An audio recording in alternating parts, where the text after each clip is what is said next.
munsi akinga kashobotse ubusambo bwo kwiba bwose burananiye igipangu mbuze icyo niba gusa none ndaryiki none iyi nzara mfite wana wanyeka no mu boss ufite amafaranga ngenge nahita nyatwara abaposi bikigiye nabo basigaye birukana abantu niyo umuntu abagiye kwishakira icyo kurya mu gipangu baje bari kumuntu akishakira icyo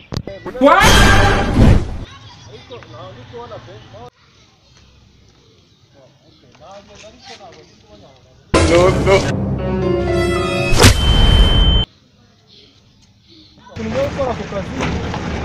wagira kuba hari ibintu ushaka kujya kurebayo hari ibintu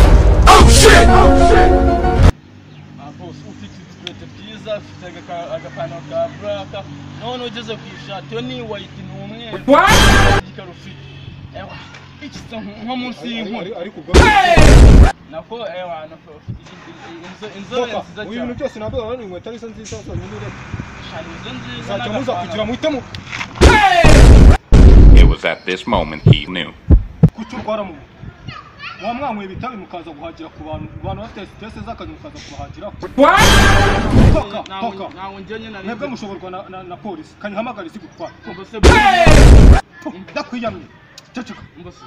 mbareka bwanze afande muri hehe afashe igisambo ahubwo ari ukuntu ushaka ko mwangiraho ndashaka ko muza tukakijyana kuko ibisambo byo mu mujyi bisigaye ntabwo nabyihanganira muze mu mutware wenda yafungura mu mutwe kuko n'ibitabi biba byarabishe ntabwo bamaze kongera ahantu yarari kunye gira ubanguke ubundi gira ubanguke bose urazi abana bari mayiba bagahambi urazi ugize ngo uragiye garuka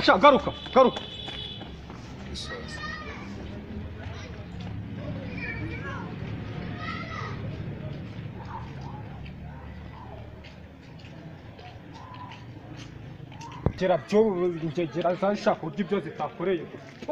iki gihe ariko nzabikosora umunsi umwe basaba gukora subscribe share and comment kubankurikiye mwese n'abakiri kunkurikira n'abakiri kubitekerezaho ndabasaba ngo mumfashe ndebe ko nazamuka muri talent yanjye ciao